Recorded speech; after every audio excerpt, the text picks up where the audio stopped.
ஸ்ரீமாத்ரே நமக. திருமணம் நடப்பது போல் கனவு வந்தால் அல்லது திருமணம் கனவுல, பொதுவாக திருமணம் கனவுல வந்தால் என்ன பலன் அப்படிங்கிறதான்.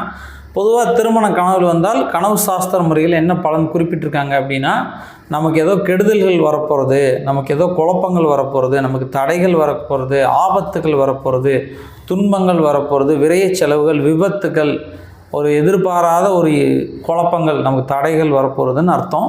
இந்த மாதிரி கனவு வந்தால் நமக்கு நல்லதில்லைன்னு அர்த்தம்.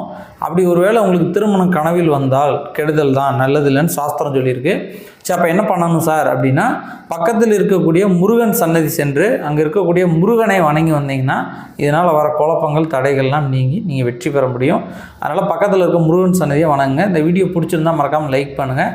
இதுபோல் கனவு சம்மந்தமாக வீடியோக்கள் பார்க்கணுன்னா நம்ம சேனலில் பாருங்கள். நன்றி.